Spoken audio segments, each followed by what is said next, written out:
All right, here's the section 7.2 instructional YouTube video. Algebra 1, we're talking about multiplying just binomials.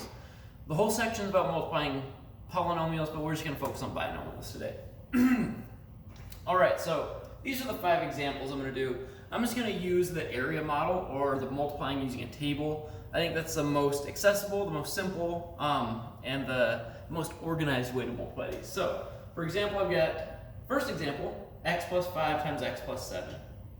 So what we can do is we can just imagine that we have a rectangle where the top of this rectangle has a length of x plus 5, and the width of this rectangle is x plus 7, where this distance right here, this is x and that's x, this is 5, this is 7. And what we can do is we find the area of this rectangle by just multiplying to find each little rectangle and then add all those up. So x times x is x squared, x times 5 is 5x, x times 7 is 7x, 5 times 7 is 35. To finish, right, this is all our work. Now what we do is just go x squared plus 7x plus 5x plus 35. We write out each piece, right? Because we want to find the whole area, the whole product. So the product is the area of this big rectangle, which is the sum or the addition of all the little rectangles. So we write it all out using addition, combine any like terms. In this case, that's the 7x and the 5x, and that gives us a final answer of x squared plus 12x plus 35. Okay, let's move on to the next problem. Notice, here we have addition and addition. Everything's positive. So next problem we have x minus 3 times x minus 6. So we have subtraction on both parts. We have a minus 3 and a minus 6. And here Emma's here playing with a toy. Come here, Emma. Come here. This is Emma. Say hi, Emma. This is my dog. All right, Emma. Go get your toy. So x minus 3 times x minus 6. We're going to do the same idea with this area model, where we've got an x minus 3, x minus 6. Don't forget about the negatives. And we're just going to multiply to find the area of each little rectangle. Now this is a little bit more abstract because we have negative numbers, but the idea still works the same. Oops, sorry, Emma. Okay, good girl. X times x is x squared. X times a negative 3 is a minus 3x. X times a negative 6 is a negative 6x.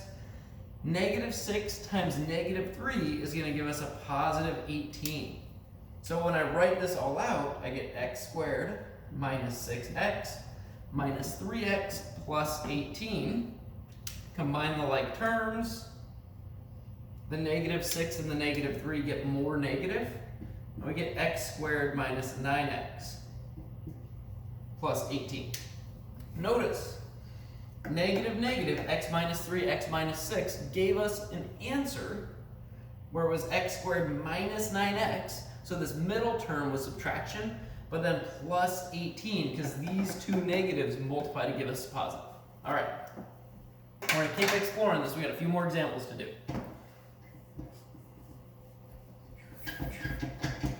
So example 3 here, x plus 4 times x minus 8.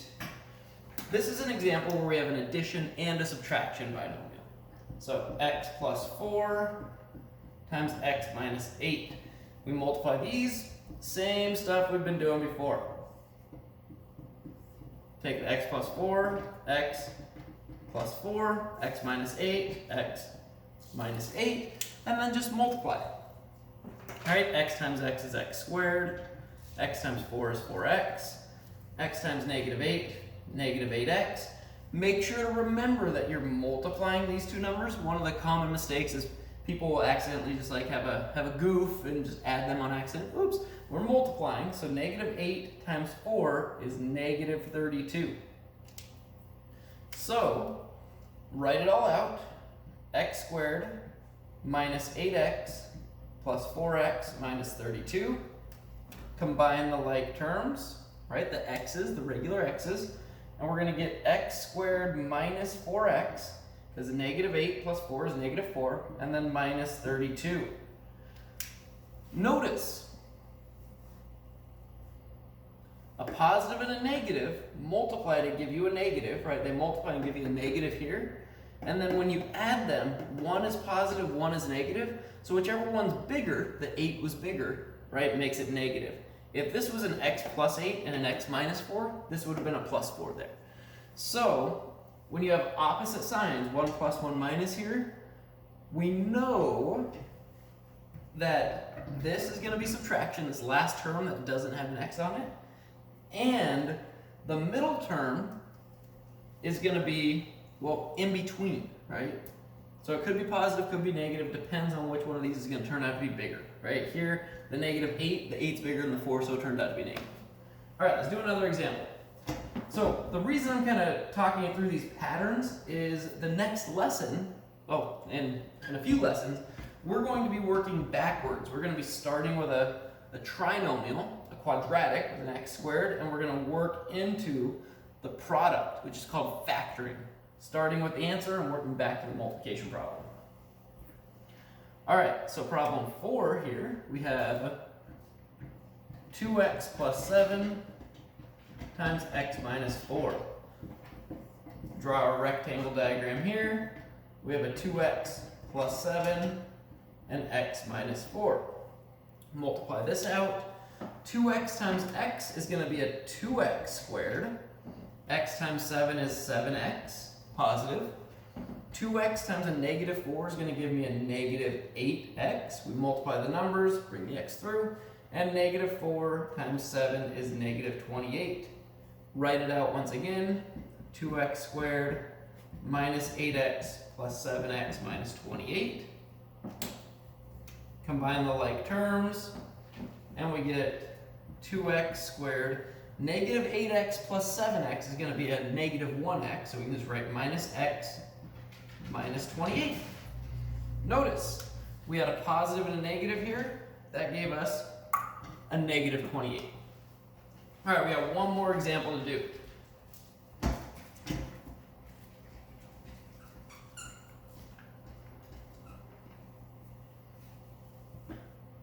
So this is negative 3x plus 4 times 5x plus 2. So once again, we're just going to draw our area model out here. In this case, we have a negative 3x plus 4. So we have a negative number in front of the x. The same, what we're doing is going to be exactly the same, so we get a negative number there. Like, hey, we got that. No problema. All right, then we got a 5x plus 2 there. So, same thing, just multiply to find the area of each little rectangle. Negative 3 times positive 5 is negative 15. And then we have an x squared. 5 times 4, that's 20. And then bring the x through. Negative 3 times 2, that's negative 6. Bring the x through. And then 2 times 4 is 8. Write it all out. Negative 15x squared plus 20x minus 6x plus 8. Combine the like terms. This gives us negative 15x squared plus 14x, because 20 minus 6 is 14, and then plus 8.